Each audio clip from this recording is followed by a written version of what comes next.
By profession আমি একজন doctor, প্রথম মানুষের ডাক্তার। তারপর আমি এই গার্মেন্টস সেক্টরে আছি। Complex factory child care room থাকে, সেখানে বাচ্চারা থাকে। আমি কিন্তু ওদেরকে দুধ ফ্রি অফ কস্টে দিই।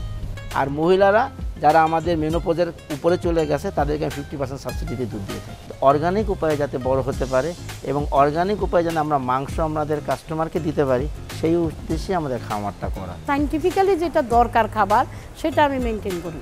হ্যাঁ, সেটা আমার কাছে মনে হয় আমি একটু আলাদাই, আমাদের ফার্মটা একটু আলাদাই। এই খাবারগুলোর দাম যে পরিমাণ বৃদ্ধি পাইছে, সেই পরিমাণে আসলে আমরা প্রফিট মার্জিন করতে পারি না।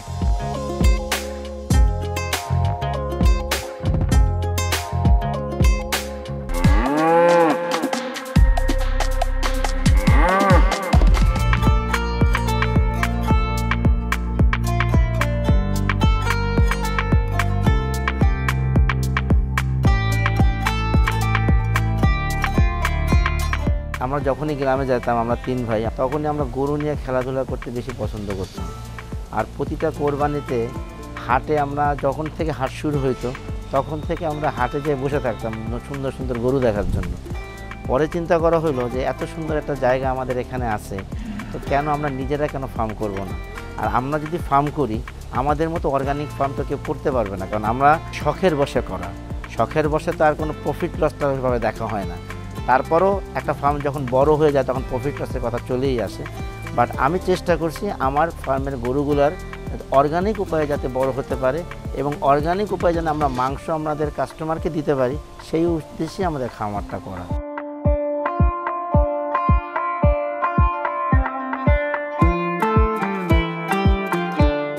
বাই প্রফেশন আমি একজন ডাক্তার, প্রথম মানুষের ডাক্তার। তারপর আমি এই গার্মেন্টস সেক্টরে আছি। তো আমাদের গার্মেন্টস সেক্টরে ম্যাক্সিমাম ওয়ার্কার হচ্ছে মহিলা, 70%। এবং মহিলারা কিন্তু মেনোপজের সময় ওদের ক্যালসিয়াম ক্ষয় হয়, আর দুধ হলো ক্যালসিয়ামের একটা সবচেয়ে ভালো উৎস, সোর্স। তো আমি চিন্তা করলাম যে এদের কিন্তু কী করা যায়। তো আমি মিল্কিং দিয়ে শুরু করলাম। তো আমাদের এখানে আমাদের ওয়ার্কাররা তাদের আইডি কার্ড দেখায় তারা কিন্তু দুধ নিতে পারে, ওদের একটা দুধের সাপ্লিমেন্ট হলো। তারপর আমি চিন্তা করলাম আশেপাশে আমাদের এখানে কোনো ভালো মিষ্টির দোকান নেই। তো এটার একটা দোকান হিসাবে আমি যাই করছি স্বাস্থ্য সমস্ত উপায়ে এবং অ্যাপ্রুভ ছাড়া কোনো কাজ আমি করি না। বিআরটিসি অ্যাপ্রুভ, সব কিছু অ্যাপ্রুভ করেই আমি কাজ করি। তো আমি মিষ্টি, আমার এখানে মিষ্টি একটা কেজি হলো, আপনি ঢাকা শহরেও 700 টাকার কেজি মিষ্টি পাবেন না, কিন্তু আমার এখানে 700 টাকার কেজি মিষ্টি আছে। কিন্তু এই মিষ্টি আমার 2 ঘন্টাও থাকে না। সো আমি আমার ওয়ার্কারদেরকে সেই ফেসিলিটি দেওয়ার জন্য আমরা মিল্কিং কাউ শুরু করলাম। এরপর চিন্তা করলাম যে যেহেতু আমাদের মেইন শখটা হচ্ছে ফ্যাটেনিংয়ের উপরে, তারপর আমি এই ব্রাহ্মা শেড করলাম। এখানে আমাদের ব্রাহ্মা জাতের গরু আছে, পাকড়া আছে, আমাদের উলবাড়ি আছে, আমাদের হরিয়ানা আছে, হাসা আছে। তো আমরা এই সমস্ত জাত নিয়ে খেলতে পছন্দ করি। তো অলরেডি আমরা এইসব জাত নিয়ে কাজ করতেছি। ইনশাল্লাহ সামনে আরও ভালো কিছু দেখতে পাবেন বলে আশা করি।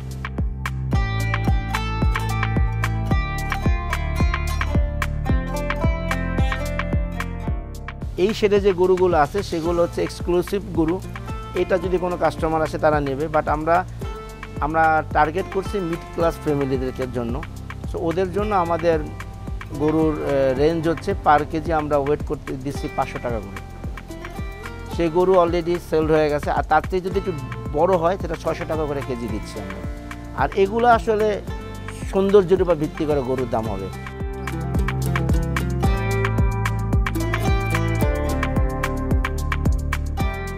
জাত নিয়ে কাজ করার আমার খুব শখ আছে। যেমন আমি উলবাড়ি একটা প্রজেক্ট হাতে নিয়েছি, যে উলবাড়ি সারটা, যেহেতু এটা উলবাড়ি সারটা কিন্তু আসলে ইন্ডিয়ার বর্ডার থেকে আসে, এটা বাংলাদেশে হয় না।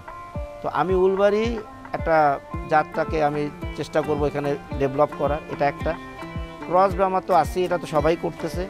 তার পাশাপাশি আমি একটা কাজ করবো, একটা হরিয়ানা নামে একটা জাত, সেটাও ইন্ডিয়া থেকে আসে, এটাও আমি এখানে আমি উলবাড়ি আর হরিয়ানার প্রজেক্টটা আমার হাতে নেওয়ার চিন্তা আছে।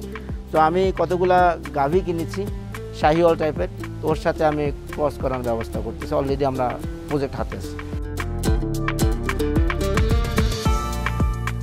আমার এখানে মিষ্টির দোকান আছে 2টা। আমার ঢাকায় কোনো আউটলেট নাই। বাসাতে একটা মানে অতিথি আসছে, এখন যদি স্যালারির শেষের দিকে মনে করেন 25-26 তারিখে, ওর হাতে কোনো টাকা নেই, ও এখন 2 কেজি মিষ্টি কিনবে, আমার এখানে কিন্তু সেই সুযোগটা আছে। সে কী করবে, সুন্দর মতো আমার দোকানে ঢুকে যাবে, তার কার্ডটা দেখাবে, 2 কেজি মিষ্টি নিয়ে চলে আসবে। এই ফেসিলিটি কিন্তু বাইরে থেকে কোথাও পাবে না। দুধ খাওয়া দরকার। আমাদের ওখানে প্রত্যেকটা ফ্যাক্টরিতে কিন্তু compliance factory child care room থাকে, সেখানে বাচ্চারা থাকে। আমি কিন্তু ওদেরকে দুধ ফ্রি অফ কস্টে দিই। সো এই দুধটা আমি ওদেরকে দিচ্ছি। আর মহিলারা যারা আমাদের মেনোপজের উপরে চলে গেছে তাদেরকে আমি 50% সাবসিডিতে দুধ দিয়ে দিই।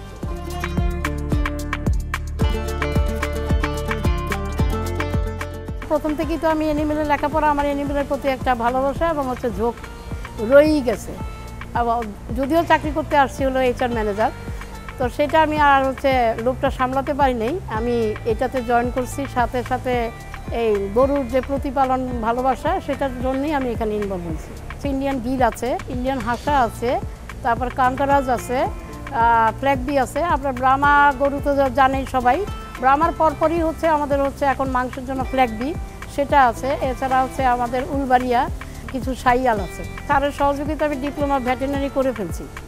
তো সেখানে যা দেখার পরে বুঝলাম যে আমাদের মতোই হচ্ছে ওদেরও সুষম খাদ্য দিতে হবে। বডি ওয়েট এবং হচ্ছে তার টিথ, তার বয়স কত, সেগুলো সব কিছু মেনে নিয়ে তার একটা খাবার আমি মেনটেনেন্স, এনার্জি এবং ক্রুড প্রোটিনটা রেডি করি।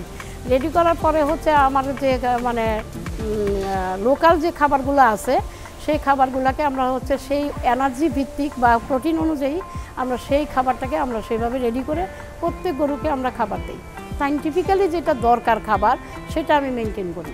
হ্যাঁ, সেটা আমার কাছে মনে হয় আমি একটু আলাদাই, আমাদের ফার্মটা একটু আলাদাই। 26টা গরু, তার মধ্যে হচ্ছে 26-এর মধ্যে 17টাই প্রেগনেন্ট অলরেডি, আর 16টা অলরেডি হচ্ছে ওরা কনফার্ম হয়ে গেছে বাচ্চা হবে। তো মোটামুটি হচ্ছে আমাদের এখন লেট ল্যাকটেশন, কারণ ল্যাকটেশনের 3টা পার্ট আছে। তো আর্লি ল্যাকটেশন না, আমাদের মোটামুটি হচ্ছে এখন লেট ল্যাকটেশনে হচ্ছে 200 লিটার হচ্ছে দুধ দিচ্ছে।